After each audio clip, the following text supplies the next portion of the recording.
The dog ate my homework, as you can see. Not time right now. Luna is Shrimp's female pit terrier, and I left her alone with my book for maybe a minute and a half in the living room, and she took a bite out of it. So she's in timeout now. But I did finish the book, despite the dog eating my homework. And the book is called Confessions of a DC Madam: The Politics of Sex, Lies, and Blackmail by Henry W. Vinson, with foreword by Nick Bryant. And Nick Bryant is the author of The Franklin Scandal, a story of power brokers, child abuse, and betrayal. And Henry Vinson is a very interesting character. There's a picture of Henry. He is was a gay funeral director. He was enrolled in the Cincinnati College of Mortuary Science, attended Southwest Virginia Community College, and by the age of 22, he was a funeral director for the W.W. Chambers Funeral Home in Washington, D.C.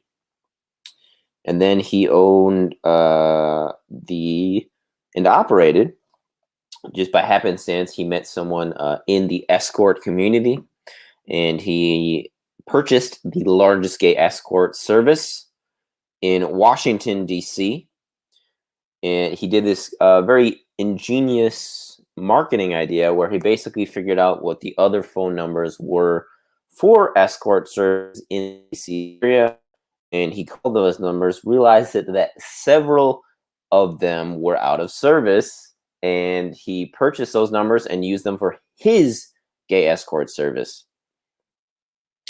And he eventually came across a man called Craig Spence, and he crossed paths with Mr. Spence at a certain point. I believe it was in the late 80s and 90s. And there's a picture of Henry when he was a boy.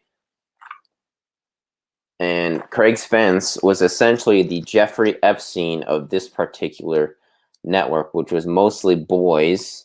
And I'm skipping around a bit here. There's William J. Casey, who is an ex-director of the Central Intelligence Agency. He made use of Henry Vinson's gay escort service. He had a penchant for teenage boys with swimmers' bodies, with little hair on them. And despite getting asked several times to procure underage boys for this network, Henry would never cross that line. He refused to pander children to Craig Spence and to this guy, Lawrence E. King Jr., who is the villain or the antagonist in the book, The Franklin Scandal. He was the Epstein of his particular pedophilia entrapment ring, sexual blackmail ring that Nick Bryant uncovered, as I mentioned. And the reason Mr. Lawrence E. King is mentioned in this book is because he was friends with Craig Spence, or at least acquaintances. And there he is. He had steely brown eyes that showed very little emotion, because he and King were both sociopaths. And Spence eventually kind of descended into addictive madness, smoking crack and getting caught with a gay escort, a la his usual nighttime activities in New York City by the NYPD. And that was kind of the start of his official downfall. Although in reality, he had become so mentally unhinged and so out of control of his addiction for smoking crack and doing cocaine that he could no longer be the point man for this pedophilia entrapment ring. And he was extremely powerful, Spence was. He basically had his own Praetorian Guard that was the Secret Service at his disposal 24/7, 365. I mean, this guy had serious clout. he had such clout that he could give gay escorts, some of them underage, tours of the White House at night. I mean, that's some juice right there. That's serious juice this guy had. And Spence killed himself. And Henry believes that Spence actually did kill himself, even though he may have gotten a warning to kill yourself or we'll do it for you. He thinks that Spence had no choice but to do that, so he did in fact do it, and that's what the powers that be wanted, was for Spence to kill himself. Lawrence E. King is still alive. He served, I think, 10 years in prison for the money embezzlement of funds at the Franklin Union, the Franklin Credit Union, which gives its name to the Franklin scandal. But this is about the DC ring that Henry found himself kind of involved in without knowing it. He got blackmailed by Spence after telling him about his gay escort service. He observed generals, 3-star generals at these parties. He observed really powerful politicians and other senators, really, that were part of these. And he named some of them, too. It talks about William Casey, as I said. Casey's involvement with both Spence and gay escorts is, quote, perhaps additional corroboration that Spence's blackmail activities were affiliated with the CIA. And Henry Vinson actually spent several years in prison because of basically being in the crosshairs of this ring due to the fact that he knew so much. And he was basically the guy who owned the gay escort service, right? So Spence came to him and started paying him $20,000 a month for escorts. And anybody who has a client like that is going to do what they can to make him happy, right? And it wasn't until later on that Spence kind of engulfed himself into the network and took control of it via blackmailing Henry. And Henry tried to remove himself from the network. He wouldn't pander children to these guys, so he got his house smashed up. He got guns shot outside his windows, and he talks about that. And I mentioned some books like The Mighty Wurlitzer, How the CIA Played America, published by Harvard University Press, and it provides a sweeping overview of Operation Mockingbird. And a second book, Catherine the Great, by journalist Deborah Davis, is a biographical sketch of Washington Post publisher Katharine Graham, who was the widow of the original Mr. Graham, who had control of the Washington Post. But that book focuses specifically on the clandestine connections between the CIA and the Washington Post. According to the book, called Catherine the Great, and numerous sources, the CIA's Frank Wisner tapped then Washington Post publisher Philip Graham. I forgot his first name, but there it is. Philip Graham, who eventually died, and that's why Katharine Graham, his widow, took over, to be the CIA's Operation Mockingbird point man to infiltrate the media. And this book is it's very well written, first off. I saw very few mistakes. I saw maybe 2 grammatical mistakes, but a lot of new words that I don't usually read in everyday, everyday reading. Words I didn't know before, or words you just don't see quite as often. Soliloquy. I actually knew it was before, but a couple other ones too, which are escaping me right now. But it's written the approach in an approachable way. It's not esoteric, and it's actually very G stuff. Talks about sex, power, blackmail, eyes, and there's media pundits like Eric Severeid, Ted Koppel, William Safire were all in attendance at Craig Spence's parties. High-flying politicians, including Senators John Glenn of Ohio and Frank Murkowski of Alaska, also attended Craig Spence's get-togethers as well. Spence's home was also a lure for various Republican movers and shakers, including former ambassadors Robert Newman, Elliot Richardson, and James Lilly. And as I mentioned before, I think thrice is nice for mentioning then CIA Director William Casey and John Mitchell, the disgraced former Attorney General under Richard Nixon, who were personal friends of Spence and also frequented Craig Spence's soirees.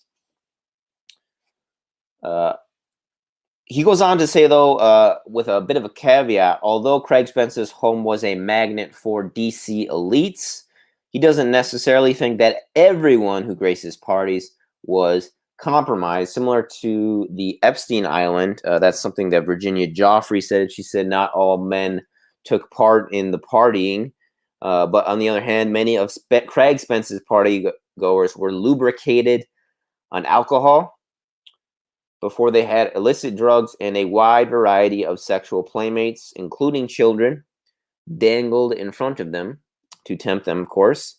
If the partygoers succumbed to their temptations, they were undoubtedly compromised. An individual merely discussing illegal activities in Spence's home, like me, says Henry Vinson, had the potential to compromise. So this man, Henry Vinson, he lived quite an interesting life. You know, he lived in Appalachia, in a small town, West Virginia, where it was very taboo to be a homosexual. He wasn't aware of this until he was about 15, I think. And I remember reading when he tried to tell his mom one day, he approached her to tell her that he was gay. She basically said, "I already know. I already knew." She said something to the effect of, "I already know everything I need to know about you, Henry." And he said that it was apparent to people around him before it was apparent to Henry that he was gay. He would hang out with like the most popular pretty girls in school, and they kind of protected him from bullying because I guess the popular girls just could tell the alpha male bully guys whatever to do, and then they just did it. It's kind of funny, but sad too that he got bullied, and that's the reason for that. And he talks about his family and just the gross treatment of really the feds against his mother. I mean, they arrested his mother while she was dying from cancer on an oxygen tank, and they put her in cuffs and put her in custody for 4 hours before Henry posted bail for her. I mean, there's just no limit to what these people will do if they feel like you can compromise them or they feel like you know too much. They will arrest your dying mother who's on an oxygen tank. They will do that, as they did in Henry's case. And he also talks about his lawyer, this woman. I can't remember her name. It might say, yes, Greta Van Susteren. There she is. Kind of a weird looking woman. But yeah, he ultimately wasn't completely trusting of her, even though he didn't say that. That's what it kind of seemed to me, because it seemed like she changed strategies for him. But I think she was just ultimately going up against the government, and you pretty much lose. It's very, very rare you get a win, especially when the government judicial system is so corrupt. And Henry also talks about his personal life too, how his older brother Charles, they called him Butch. He was one of these popular jock alpha types who was really popular with everybody. And he died very young. I think he was 22, and he died in a construction accident. And that he talks about how that was really hard on his mom. But he did outlive his mom, and his mom and his sister died too, I believe. So he just had a lot of heartbreak in his life, a lot of darkness, a lot of ups and downs. And he mentions Shakespeare, alludes to Shakespeare several times. And he calls Craig Spence the Prince of Darkness. Since my second face-to-face encounter with Spence, I had truly come to look upon him as the Prince of Darkness. I assumed that every visit I made to his home was recorded, and I also felt that he had the power and connections to crush me. but I managed to provide him with escorts that were fast of exceeded expectations, and we ultimately arrived at a detente of sorts. Although I had to regularly assuage his outbreaks of grandiosity and insanity, he continued to spend up to $20,000 a month on escorts. And that's the opening paragraph of chapter 9. But today, Henry's a free man, even though he's been to jail twice because of this, for a total of, I think it was 8 years, I want to say. 3 years the first time and 5 years the second time. And he also had the IRS attempt to audit him and try to suck him back into the judicial system. Surprised he's alive, to be honest. And I'm not surprised he got harassed like he did with all the knowledge that he possessed and the blackmailable material that he witnessed firsthand because of being, you know, at these parties that Craig Spence hosted. And this book is hosted by Trine Day Publishing in Walterville, Oregon. Shout out to Chris Milligan over at Trine Day. So if people want to go and support him, they can. I mentioned this because we talked about Chris Milligan at the charrette, and I was reading it, and I finished it today. Again, I'm going to talk to Nick soon. I'm going to message him as well. I finished his book. I'll do a review of Nick Bryant's book as well. Confessions of a DC, the Franklin Scandal. But this is Confessions of a DC Madam, The Politics of Sex, Lies, and Blackmail by Henry Vinson.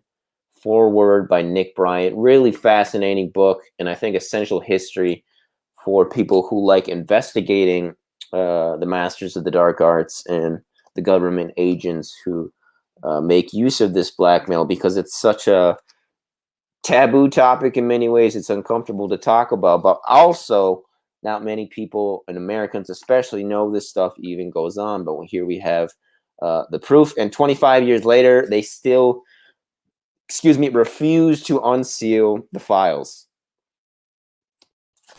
So that is that's unfortunate. But it just goes to show you they fear what more information is contained in those files. This has been my book review of Confessions of a DC Madam, The Politics of Sex, Lies, and Blackmail by Henry W. Vinson, with foreword by the trailblazing Nick Bryant. I couldn't find any social medias for Henry Vinson, but the links to the Amazon and Amazon UK buyer pages for this book are in the description box below. Let me know what other books you'd like me to review, or if you've read this book. Do you have any other books you suggest I read? What do you guys like to read? Let me know. I would like to know. I'm very interested. Stay frosty. All the best from the East Coast. I'm in New York. And more videos coming soon, more book reviews, and more content on the way. Stay frosty, folks, and all the best.